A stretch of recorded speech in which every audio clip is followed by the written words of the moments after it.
Hola, ¿cómo están? Sean bienvenidos a otro programa de Impuestos a Impuestos. El día de hoy, análisis de sueldos y salarios, implicaciones fiscales, laborales y de seguridad social, así como también honorarios asimilados y lo que venga saliendo. Sean bienvenidos.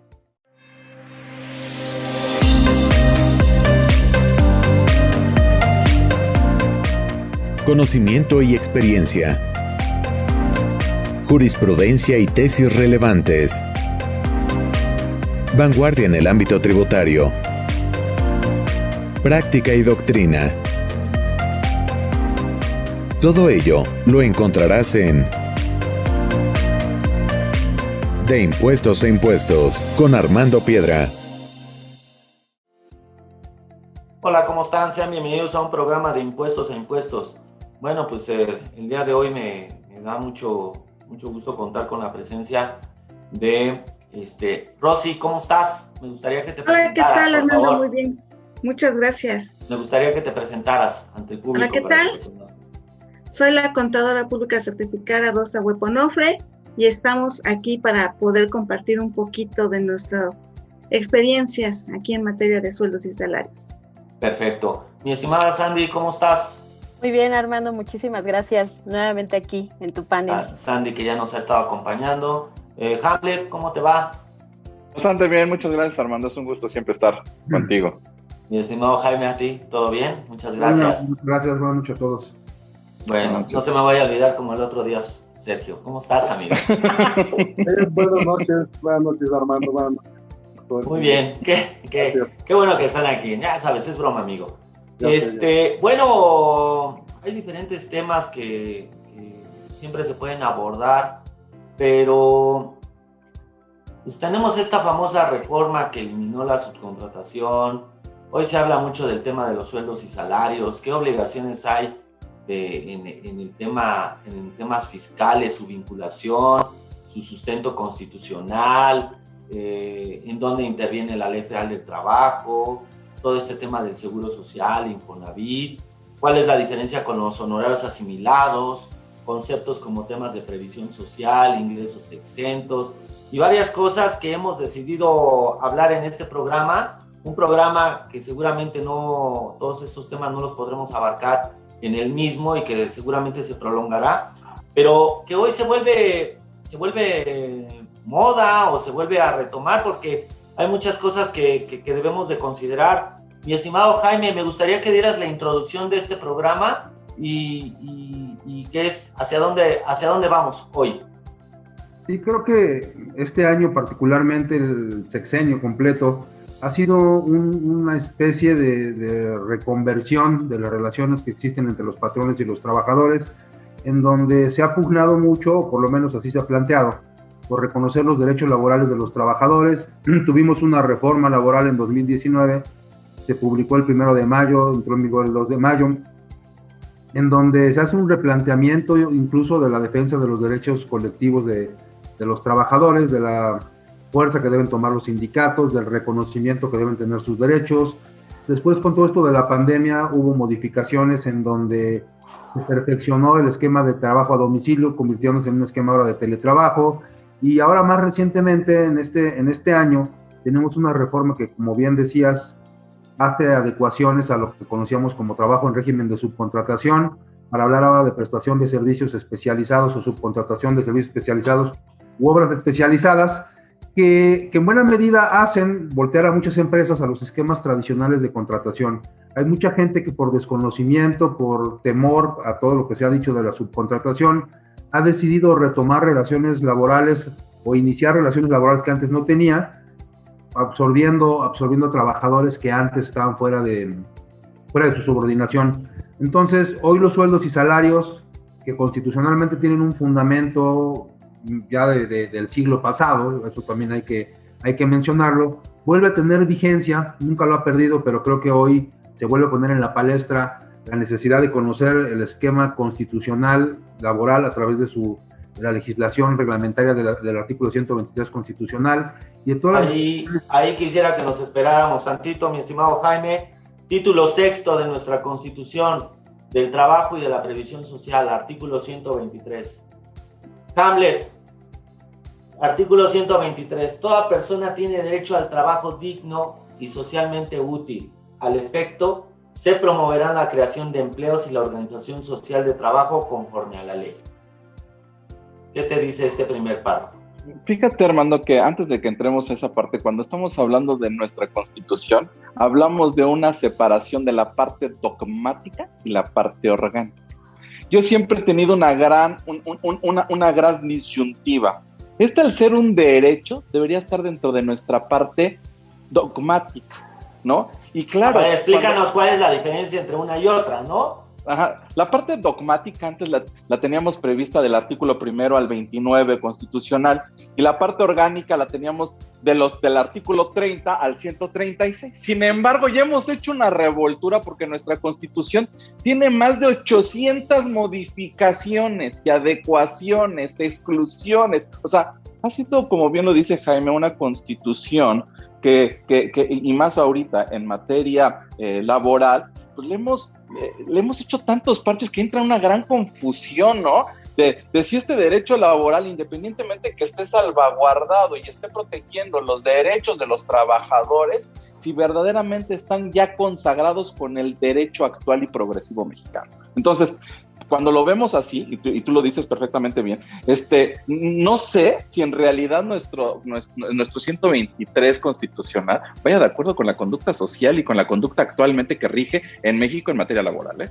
A ver, pero no me contestaste la pregunta, ahora sí te fuiste como Cantinflas. ¿Cuál es ¿Por qué hablas que hay una parte dogmática y orgánica? O sea, ¿qué es este concepto? Mira, antes de la modificación del 10 de junio de 2011 se encontraban las garantías individuales previstas en la Constitución en el 1 al 29.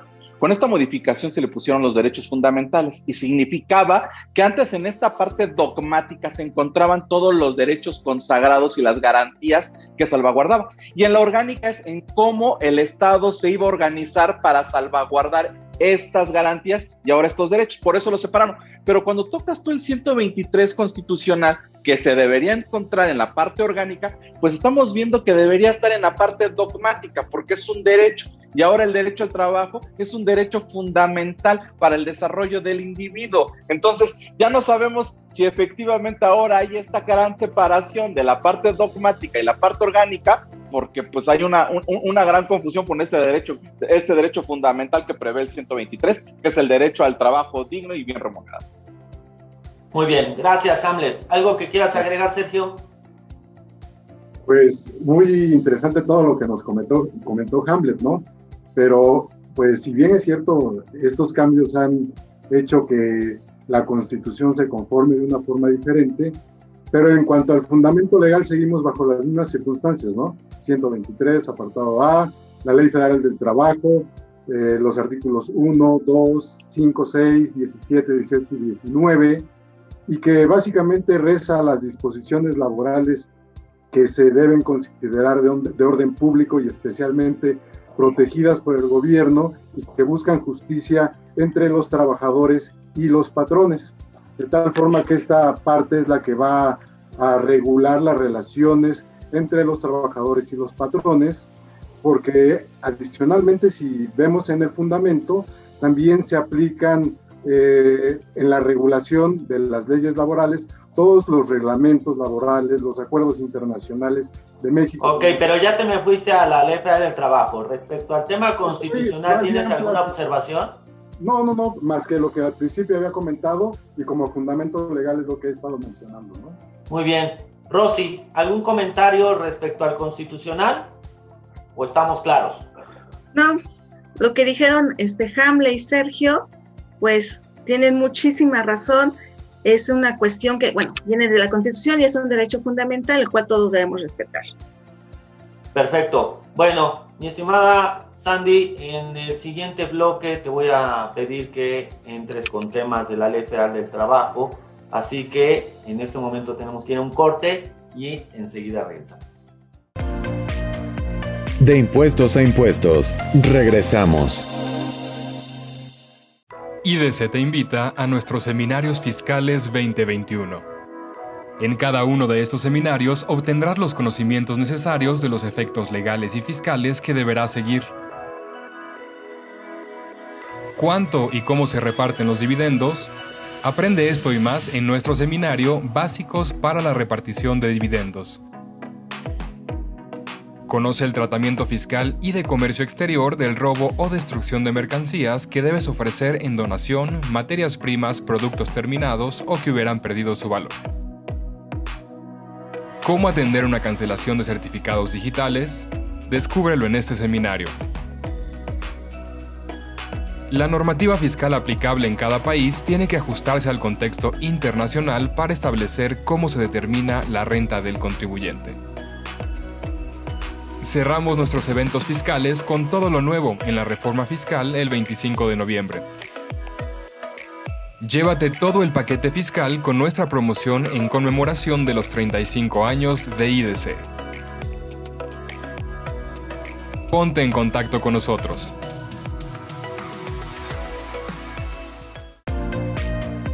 De impuestos a impuestos. Continuamos. Bueno, ya estamos aquí de regreso. Mi estimado Jaime, ¿algún pendiente que se nos haya quedado con el 123 constitucional o nos vamos directo a la Ley Federal del Trabajo? Pues básicamente hacer referencia a uno y otro concepto pues implica ampliar en términos de los conceptos regulados en el 123 apartado A, ampliar los conceptos a través de la ley reglamentaria de este 123 apartado que es la Ley Federal del Trabajo. Entonces, porque creo que es prudente hacer esa combinación, ¿no? En el 123 habla de las obligaciones patronales, de la seguridad social, del tiempo extra, de la jornada de trabajo, del reparto de utilidades, y pues prácticamente todo eso se amplía, se reproduce y está fundamentado en ese concepto, ¿no? Entonces creo que tenemos una mezcla, una combinación bastante interesante. Ok, bueno, pues muy bien. Entonces, de ahí, ¿les parece que ya nos brinquemos a la Ley Federal del Trabajo? Así es. Muy bien. Artículo 8 de la Ley Federal del Trabajo, Sandra. No sé si la tengas a la mano ahí y nos apoyes. Claro que sí, Armando. Bueno, en principio, recordemos que la Ley Federal del Trabajo es una ley reglamentaria, la cual, como ya lo comentaron mis compañeros, en principio, pues nace y está supeditada de la Constitución, ¿no? De este artículo 123, apartado A, que es el que va a regir y a regular como tal las relaciones entre los trabajadores de la iniciativa privada, que ya tenemos una relación laboral. ¿Y cómo la podemos identificar? Pues de entrada hay una serie de elementos que deberán estar presentes para hablar como tal de una relación laboral. Y en principio yo te podría decir, Armando, que lo fundamental es que exista un trabajador y que exista un patrón. Si existe un trabajador, que obviamente la Ley Federal del Trabajo en su artículo 8 nos define qué es un trabajador, y por su parte el artículo 10 nos define qué es un patrón, donde la primordial característica es que exista una relación subordinada del trabajador hacia el patrón. Entonces, ¿qué es eso de servicio personal subordinado? También se contempla dentro de este artículo 8 de la Ley Federal de Trabajo. Perfecto, mi estimada Sandra. Es fundamental, y entonces estaríamos hablando, sí, de una relación laboral. Perfecto, mi estimada, lo dijiste muy bien. Artículo 8 nos da la definición de trabajador en su primer párrafo, y en el segundo párrafo encontraremos este tema del servicio personal subordinado, ¿no? Nada más para leerlo rápido. Artículo 8. Trabajador es la persona física que presta a otra, física o moral, un trabajo personal subordinado. Bueno, ahí viene la definición de trabajador y tema subordinado. Para los efectos de esta disposición se entiende por trabajo toda actividad humana, intelectual o material, independientemente del grado de preparación requerido por cada profesión u oficio.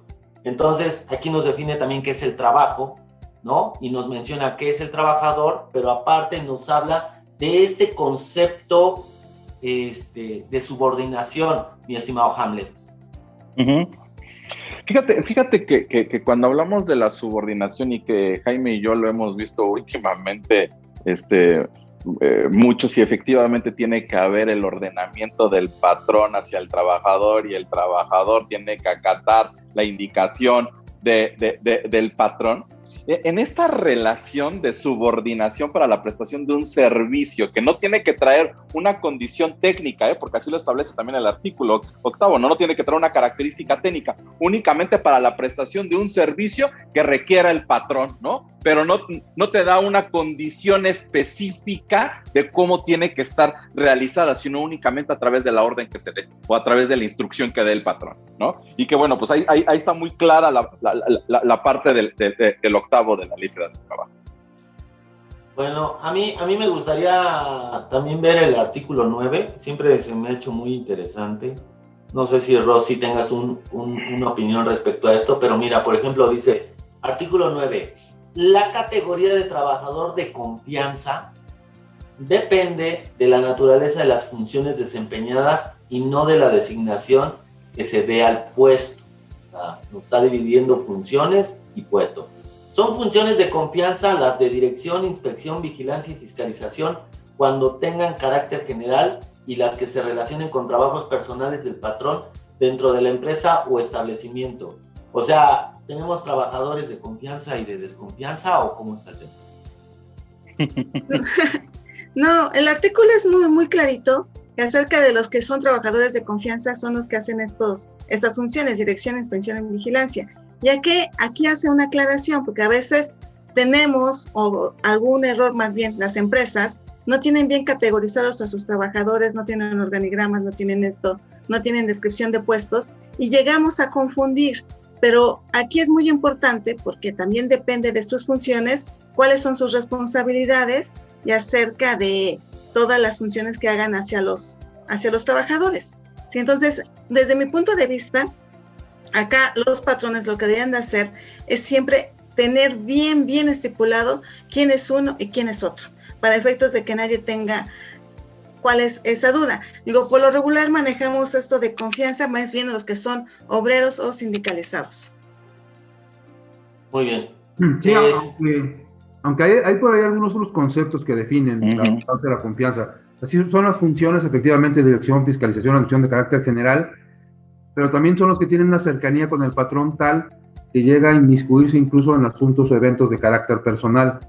Así lo establece el 9. Eso es lo que establece el artículo 9, efectivamente. Y el carácter de confianza, porque efectivamente, como dice Rosy, normalmente lo vinculamos a trabajadores sindicalizados y no sindicalizados. Sin embargo, ahí hay una consideración que tendríamos que hacer. Siempre se piensa que los de confianza no pueden estar sindicalizados, y lo que dice la ley es que no pueden estar sindicalizados, pero en el sindicato de los demás trabajadores, porque precisamente ese carácter de cercanía que tienen con los patrones sería tanto como poner al enemigo dentro del sindicato de los trabajadores, un representante del patrón viendo qué hacen los trabajadores.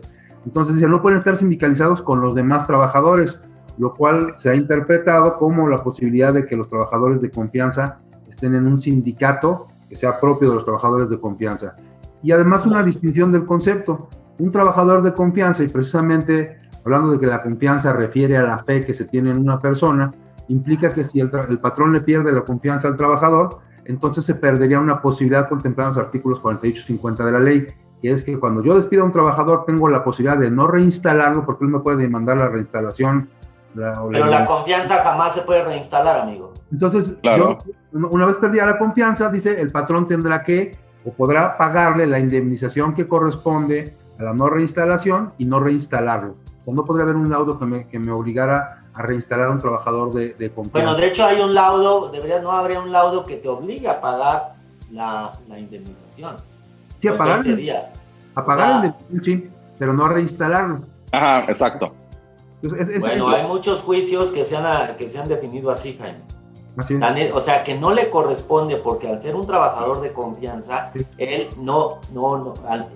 la confianza no se puede reinstalar. No es que un trabajador llegue y pida la reinstalación y como no se la doy, pues entonces le doy los famosos 20 días, que platicaremos más adelante. Sí, claro, por hay un hoyo.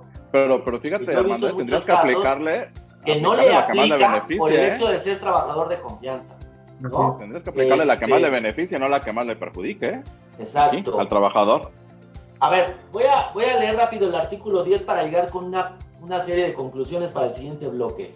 Artículo 10. Patrón es la persona física o moral que utiliza los servicios de uno o varios trabajadores Segundo párrafo, si el trabajador, conforme a lo pactado a la costumbre, utiliza los servicios de otros trabajadores, el patrón de aquel lo será también de estos.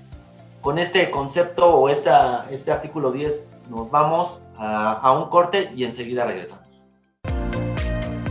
De impuestos a impuestos, regresamos.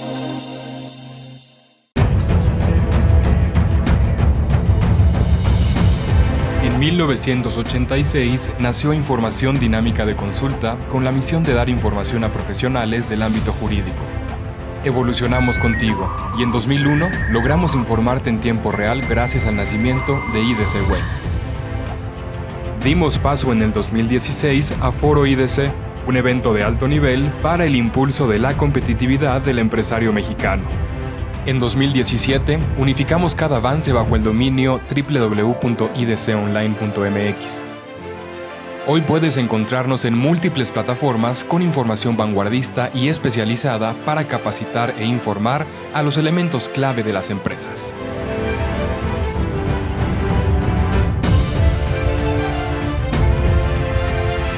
A 35 años de nuestro nacimiento, ha sido un honor acompañar tu labor de llevar a México al futuro.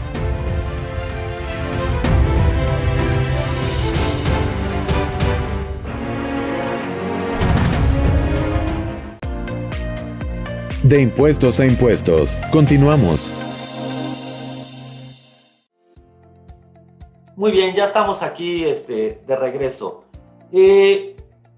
A mí me gustó mucho la introducción que hizo esta Sandy en el bloque pasado, pero ya le encontramos que está el artículo 8, que concluiríamos que el artículo 8 nos dice que es un trabajador, nos menciona que debe de haber una relación subordinada, y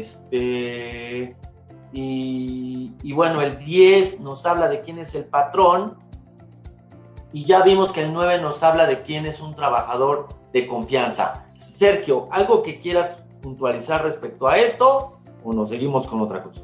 No, es muy claro, ¿no? Entre el 8 y el 10, los artículos, donde se nota la subordinación que debe existir, y en el mismo párrafo 2, ¿no?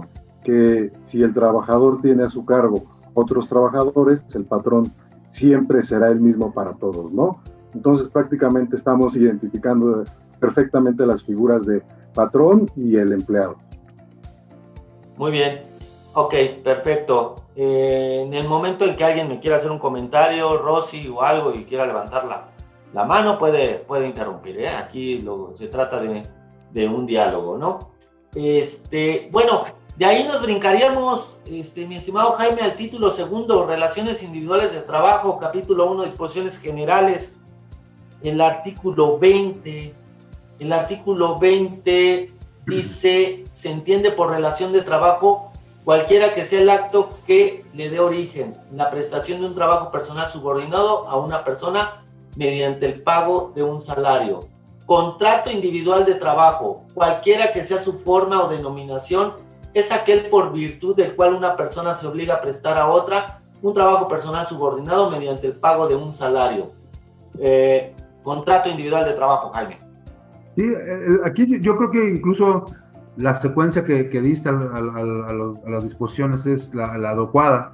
Hablar del 8 del trabajador, del 10 del patrón, y después ir al 20 que habla de la relación de trabajo, que precisamente es el vínculo entre los dos elementos personales, es la forma que normalmente tenemos que analizar este concepto. Y lo que dice el 20 es bien interesante porque dice que independientemente de cualquiera que sea la forma que adopte un contrato, se entiende que existe la relación de trabajo, porque habría que recordar que en términos generales, un contrato es un acuerdo de voluntades para crear o modificar derechos y obligaciones. Entonces basta con que dos personas se pongan de acuerdo, una en prestar el servicio de forma subordinada y la otra en pagar por él para que exista la relación laboral. Independientemente de que exista o no la formalidad del contrato, por escrito a que obliga, que establece como concepto obligatorio los artículos 24 y 25 de la Ley Federal del Trabajo. Entonces, yo te presto el servicio, es subordinado, tú me pagas por ello, hay una relación de trabajo. Y no hay formalidad. Si hay contrato, es verbal meramente, o es por incluso señales que hacen constar de forma indubitable que existe la relación laboral, aun cuando no haya nada por escrito. ¿En cuántas partes del país no hay, por ejemplo, casos en donde hay una secuencia de personas sentadas en una banqueta esperando que pase un señor con un camión y no hablan el mismo idioma el que va manejando y los que están sentados, y el que va manejando chifla, los otros se suben, van a la construcción, trabajan todo el día y les pagan. Y hubo una relación de trabajo y hubo una subordinación y hubo un trabajador y un patrón y no existió la formalidad por escrito y además se incumplieron una serie de obligaciones, ¿no? Se incumplieron una serie de obligaciones conexas como es la seguridad social, como es otra serie de conceptos que no se cumplieron, pero que finalmente no eximen al patrón de cualquier obligación o cualquier responsabilidad que pudiera surgir de la relación de trabajo más breve. Un día un accidente y el patrón es un platón de pleno derecho, por esta disposición del artículo 20. Ok, vamos bien pianito y despacito para que la gente que nos hace el favor de vernos, como lo decimos, para llevar este orden, ya vimos que es un trabajador, ya vimos que es un patrón, ya nos mencionaron de la relación subordinada y ya vimos que esta relación subordinada o esta relación está en el artículo 20, ¿no? Que está el famoso contrato individual de trabajo. A mí me gustaría, Sandra, nos vamos al artículo 35, que está en el capítulo 2 de la duración de las relaciones de trabajo, ¿no? El artículo 35 nos menciona que las relaciones de trabajo pueden ser por obra o tiempo determinado, por temporada o por tiempo indeterminado. Y en su caso, podrá estar sujeto a prueba o a capacitación inicial. A falta de estipulaciones expresas, la relación será por tiempo indeterminado. Yo me he pasado todo el tiempo escuchando de que no, es que conviene que contrates a un trabajador por un tema temporal de 3 meses, para un tema de capacitación, no que lo contrates por obra o contrátalo por tiempo indeterminado. ¿Qué observaciones tienes respecto a este tema, Sandra? Claro que sí, Armando. Pues exactamente esta duración que se maneja en este artículo 35 es otro de los principales conceptos y elementos que regulan esta relación laboral. Ahora bien, decías bien, Armando, en la práctica se recomienda que se haga un contrato que no sea por tiempo indeterminado. Sin embargo, hay que analizar muy bien este punto, porque de entrada te puedo decir, en el caso de un contrato por obra o tiempo determinado, deberá tener un soporte muy perfeccionado de por qué vas a llevar a cabo un contrato de esa forma. No es nada más el decir, vamos a contratarlo si bien sí se contemplan en este artículo, no es que tú puedas hacer uso de este tipo de relaciones laborales sin ninguna observancia detrás o un análisis o un soporte, que es lo que en algún momento te van a revisar. También establece que tú puedes generar un tiempo de capacitación, por ejemplo, que es uno de los que sí se pudiera dar, pero nuevamente habrá un soporte detrás de él. Si ya no hay, pasan estos 3 meses, que es una de las preguntas más comunes que se dan de repente por el empleador. Generas un contrato de capacitación, se cumple el tiempo y ¿tendrías que generar uno nuevo? No. Con el simple hecho, y este artículo lo dice claramente, con el simple hecho de que la relación subsista, se entiende que se está generando una relación por tiempo indeterminado y el inicio será la fecha de ese contrato. Entonces puedes hacer uno de 3 meses y también algo que se da mucho en la práctica, a veces más común entre los trabajadores, es que dicen, después de 3 meses tengo la planta. Después de 3 meses empiezo a generar antigüedad. Y eso es mentira, eso es mero mito. Desde el primer día que tú inicias esta relación laboral, ya decía el doctor Jaime también, no necesariamente tendrá que existir ese contrato en primera instancia por escrito, pero con el simple acuerdo de voluntades, que recordemos que es una definición del contrato, inicia esta antigüedad del trabajador. Muy bien, es que por ejemplo cuando vemos el 36 que nos dice aquí, el 36 y el 37, mi estimado Sergio, 36, 37 y 38, nos dice el señalamiento de una obra determinada puede únicamente estipularse cuando lo exija su naturaleza. Yo no le entendí. Pero bueno. Como la construcción de un inmueble. Yo nada más igual para concluir con lo que mencionaba Sandra, podría mencionar que tendríamos dos tipos de trabajadores, los eventuales y los permanentes. Los eventuales por obra, por tiempo determinado, y los permanentes por tiempo indeterminado, para circular el comentario un poco. Ok, muy bien, mi estimado Sergio. En un momento regresamos, tenemos que ir a otro bloque y enseguida regresamos. De impuestos a impuestos, regresamos. ¿Conoces una plataforma de capacitación? IDC Click es un servicio de streaming para tu capacitación en cualquier dispositivo. Resuelve tus dudas en nuestros seminarios fiscales, jurídicos y laborales. Todos nuestros programas de televisión en una sola plataforma. Todo esto en un solo catálogo disponible las 24 horas.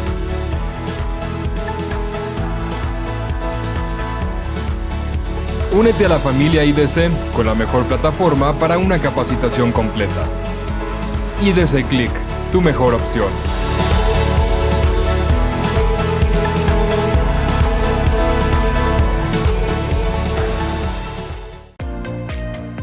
De impuestos a impuestos, continuamos. Bueno, ya estamos aquí de regreso. Y bueno, nos vamos a... Ya revisamos ahorita estos artículos de la Ley Federal del Trabajo, ahorita daremos un repaso, pero bueno, a mí me gustaría, Rosy, que nos hablaras del artículo 25 de la Ley Federal del Trabajo. ¿Qué nos puedes decir? Claro que sí. Hemos estado hablando acerca de los contratos y todo eso, y es muy importante que se tenga la formalidad, porque desafortunadamente los patrones se olvidan mucho de la cuestión laboral, como que le hacen mucho caso a la cuestión fiscal. Entonces se enfocan mucho en la fiscal, que si hacemos el CFDI y esas cosas, y el CFDI nos marca muchos requisitos, pero no tenemos un soporte documental de todo eso que estamos diciendo. Entonces es muy importante que se cumpla sobre todo con el contrato que esté por escrito, pero sobre todo que se cumplan con todos los requisitos que nos marca el 25. Obviamente, y que esté documentado para ir formando el expediente laboral, porque otra cuestión que no tienen los patrones es el expediente laboral.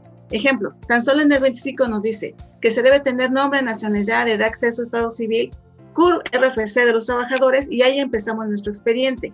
Pero quiero hacer énfasis a la fracción tercera de este 25, donde me señala que se debe señalar el servicio o servicios que deban prestarse, los que se determinarán con la mayor precisión posible. ¿Qué es lo que hemos observado que algunos patrones hacen?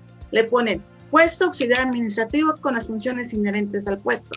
Y esto, pues ya no cumple con esta disposición.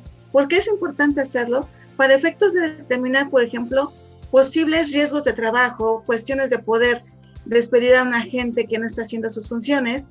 Perdón, Rosy, acabas de decir algo súper interesante. ¿Puedes repetir esto? Ponen, ejemplo, puesto auxiliar administrativo con las funciones inherentes al puesto. ¿Qué hace? No lo sabemos. Entonces, como no sabemos, cualquier cosa que diga, no, es que yo fui a preparar café y a lo mejor no eran sus funciones, o fui a la tiendita, oye, ¿sabes qué? Pero es que soy ayudante y pues soy ayudante general para todo, ¿no? Exacto. Entonces me puede fincar un riesgo y tal vez no era, ¿sí? Por eso es esa importancia que los contratos, y lo dicen muy bien, que nos señale exactamente con precisión cuáles son las funciones. Incluso, oye, si yo lo mando a hacer y dicen, es que esto no me toca hacer, no lo podría yo despedir porque no sé exactamente qué es lo que hacen. Claro. Y esto también lo tendremos que amarrar con descripciones de puestos, muchos documentos que los patrones no tienen, ¿sí? El famoso eso no está en mi contrato, ¿no? Exactamente, así es. Oye, mira, se me hizo muy interesante, pero fíjate que, Rosy tocó este artículo 25 en su fracción primera, pero mencionó nombre, nacionalidad. A ver, el escrito en que consten las condiciones de trabajo deberán contener, fracción 1, Rosy mencionó el nombre, nacionalidad, edad, sexo, estado civil, el CUR, el RFC, y ahí se quedó. Pero hay otros dos que ahorita me brincaron, ahorita que lo estaba leyendo, Rosy, que es y domicilio del trabajador y del patrón. No. A ver, me quiero parar ahí un poquito porque van a decir, bueno, ¿y eso qué tiene que ver, cabezón? ¿No? ¿De qué me estás hablando. Hoy, con todo este tema de la subcontratación especializada y con todo este tema de que si el trabajador realiza las funciones en el lugar de la unidad económica, todo este tema. A ver, Jaime, ¿cómo te suena este tema que te digo? Ahí se debe de constar el domicilio del trabajador y del patrón. ¿Pueden ser distintos entonces? ¿Y cómo nos rompe esto con toda esta reforma de la subcontratación que ha habido? ¿Qué piensas? ¿O nada más se me sí, bueno, el domicilio del trabajador es donde tú lo puedes ubicar para hacer notificaciones, donde lo podrías buscar, por ejemplo, en el caso de un despido injustificado y en caso de que hicieras el famoso aviso de rescisión al que alude el 47 de la Ley Federal del Trabajo. Y normalmente es una práctica que, como dice Rosy, no se lleva a cabo. A veces no conocemos el domicilio del trabajador, o conociéndolo nos remitimos meramente a lo que está plasmado en el contrato sin que tengamos un comprobante de domicilio, o no llevamos a cabo actos de actualización de la información. Pues el domicilio del trabajador tiene esa finalidad, ¿no?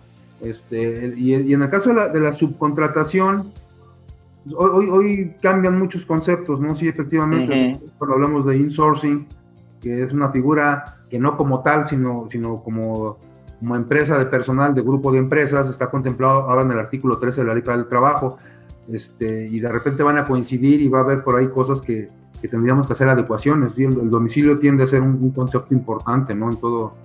Y también el del patrón, ¿no, Jaime? Porque muchas veces el trabajador ni siquiera conoce el domicilio real del patrón, ¿no? O sea, dice, lo vas a realizar aquí, pero realmente no sabes si efectivamente es el domicilio del patrón o no. Y más ahorita en materia de su contratación, ¿no? Así es. Sí, digo, es famosas empresas que no conoce el trabajador, ¿no? Ok. O en teletrabajo. ¿Algo más, Rosy, respecto a este 25 que yo considero que también valdría la pena mencionar que el contrato de trabajo se va perfeccionando desde el momento en que las partes se ponen de acuerdo respecto al trabajo estipulado y el salario convenido, haya o no contrato, o esté o no por escrito, vaya. Y entonces la relación de trabajo surge hasta el momento en el que se inicie la prestación del servicio, esté o no el contrato por escrito. También pues el 26 ya te lo establece, ¿no? Exactamente, como señalamiento importante ante las formalidades del 25. Sí, y lo que sale del 25, que lo mencionaba Rosy, es el domicilio en el teletrabajo, porque en el capítulo 12 bis de la Ley Federal del Trabajo se establece que el domicilio podrá ser el del trabajador, el que él elija.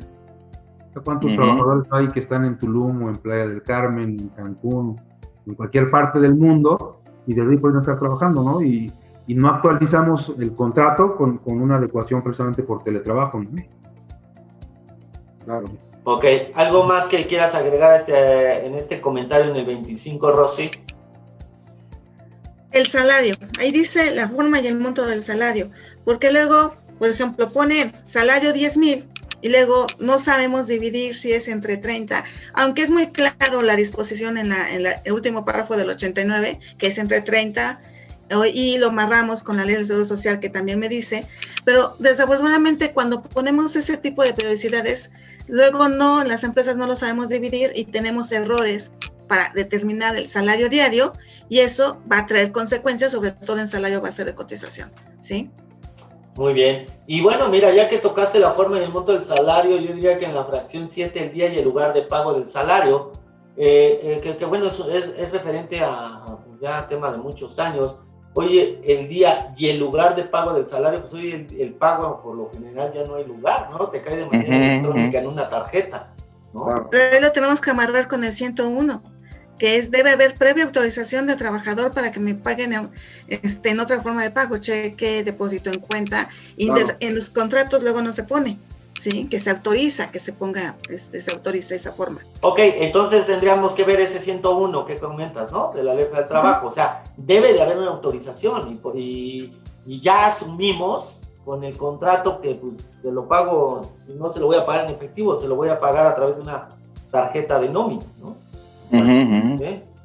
Que muchas veces pareciera muy simple, pero, o sea, dentro de la experiencia que he tenido, gente con salarios bajos, superiores al mínimo, pues bueno, les das una tarjeta de nómina donde a lo mejor les depositaste, no sé, 1,000 pesos, 1,170 pesos, y pues no pueden sacar los 70 pesos, ¿no? No pueden sacar los 70 pesos, que es la diferencia entre pues, si les alcanza para el pasaje o no. ¿Estamos de acuerdo, Rosy?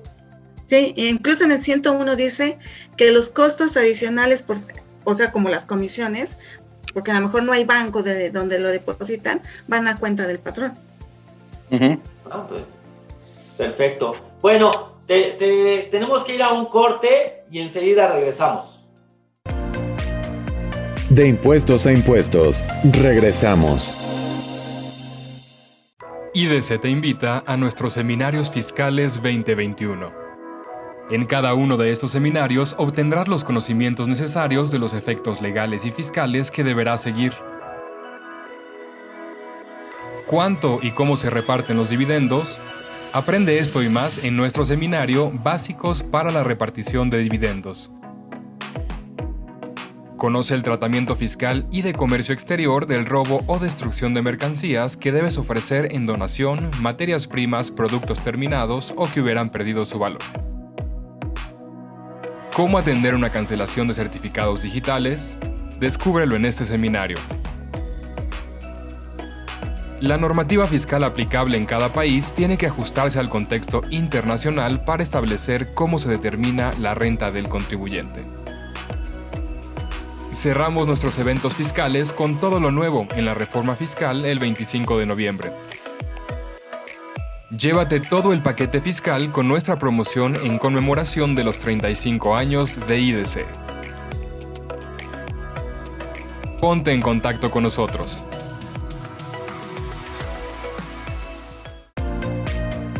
De impuestos a impuestos, continuamos. Muy bien, ya estamos aquí de regreso en este último bloque. Hemos hablado de este artículo 25 de la Ley Federal del Trabajo, en donde nos dice el escrito en que consten las condiciones de trabajo deberán de contener los siguientes requisitos. Hay otro por aquí que es en la fracción quinta, Sandra, la duración de la jornada, ¿no? Así es. Y bueno, pues yo creo que aquí nos tendríamos que ir a otro artículo como es el 35, pero a ver, platícanos. Claro que sí, Armando. Precisamente esta jornada de trabajo, que también la encontramos en el artículo 60 de la Ley Federal del Trabajo, nos dice que hay 3 modalidades, ¿no? Tenemos la diurna, que es entre las 6 y las 20 horas, con un máximo de 8 horas diarias, la nocturna, que es entre las 20 y las 6 horas, con un máximo esta jornada de 7 horas diarias, y la mixta, que será la que comprende en la parte entre la diurna, y la nocturna, sin que la parte nocturna exceda de 3.5 horas. Esta jornada mixta será con un máximo de 7.5 horas diarias. Entonces, ¿qué pasa actualmente? Ya decía Rosy, hay home office. Entonces, ¿realmente se están cumpliendo estos requisitos? Uno, por parte del trabajador, está cumpliendo con estas jornadas, porque hemos llegado al punto en el que hemos cambiado también como patrones la forma de trabajar con el personal y llegamos ahora a cumplir objetivos. No me importa en qué horario estés trabajando, pero yo me voy sobre objetivos. Esta es una parte muy importante que se está perdiendo de vista dentro de los contratos, que no se ha actualizado y que seguimos, en el mejor de los casos, teniendo contratos con estas jornadas diurna, nocturna o mixta. En algunos otros ámbitos es muy interesante lo que dices, porque todo este personal que puede realizar su trabajo desde el home office, resulta que de repente lo tienes en una junta o en una videollamada a las 7:30 de la mañana y el colaborador sigue 8 o 9 de la noche, acá como sus servidores, ¿no? Y dices, bueno, ¿en qué momento se está regulando esta parte? Y que también está la otra. Tú de repente le hablas a una persona que en teoría debería estar disponible y resulta que y está en el home office cuidándola de este tema de un contagio, y resulta que la persona salió al usted dice es que salía al mercado, ¿no? En un horario de laborable. 12 del día laboral, ¿no? Así es. Actualizar este tipo de supuestos, pues ahora resulta muy interesante, Sandra. Correcto, y llevarlo aparte en la práctica lo más apegado a la realidad, porque está la otra parte que decía Rosy. ¿Qué pasa si este trabajador que tiene una jornada diurna, en ese horario que debería estar laborando en su casa, resulta que está afuera, le pasa un accidente y entonces está dentro de su jornada laboral y pudiera darse este riesgo de trabajo, ¿no? Entonces, hay muchos puntos finos. No, y el trabajador puede decir en ese momento, es que a mí me mandaron a hacer al banco, me mandaron al banco. Me mandaron al banco, ¿no? Así es. O sin salir se cae en la tina. Uh-huh. Sí, le da hambre al mediodía, va por unos pepinitos y se cae y dice, es que fui por unos papeles que dejé en la sala, pero en realidad estaba haciendo otra cosa. O te puede decir, Rosy, me dirigí a mi hora de comida. Exacto. Al Entonces, comedor. Si en la empresa no podemos controlar a veces los riesgos, en teletrabajo es menos. Claro. Uh-huh. Ya, nada más para redondear el comentario de Sandra, artículo 58, la jornada de trabajo es el tiempo durante el cual el trabajador está a disposición del patrón para prestar su trabajo, ¿no? Muy bien. Que hoy tomó una amplitud inmensa, ¿no? Porque el capítulo de teletrabajo no lo regula. Claro. Uh-huh. O sea, medio dice, no abuses y el derecho a la desconexión Uh-huh.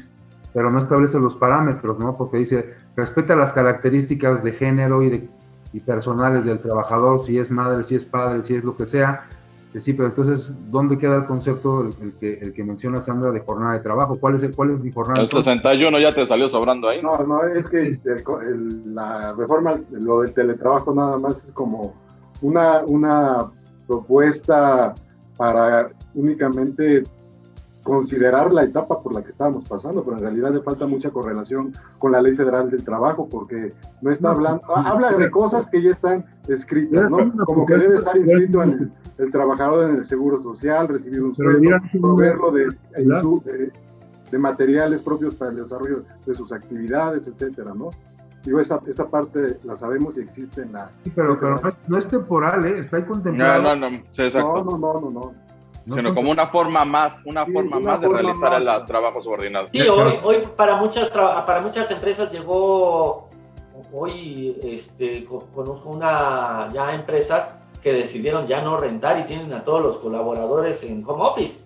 Ya se ahorran lo de la renta y prefiero darles el apoyo de luz, el apoyo de internet, de estar pagando alguna renta, ¿no? Entonces ya es una forma de modalidad de trabajo. Yo iba a hablar del artículo 35, pero no, lo vamos a dejar para después. Si ya estamos hablando de lo que es el patrón, el trabajador, este tema de subordinación, que debe de estar en un contrato individual de trabajo, que debemos de respetar las formas, y bueno, ya hablamos de la jornada de trabajo, ¿no? Que estamos mencionando. Bueno, hay un capítulo 3 que se llama días de descanso. El artículo 69 nos dice, por cada 6 días de trabajo disfrutará el trabajador de un día de descanso, por lo menos con goce de salario íntegro, mi estimado Hamlet. Días de descanso. Sí, claro.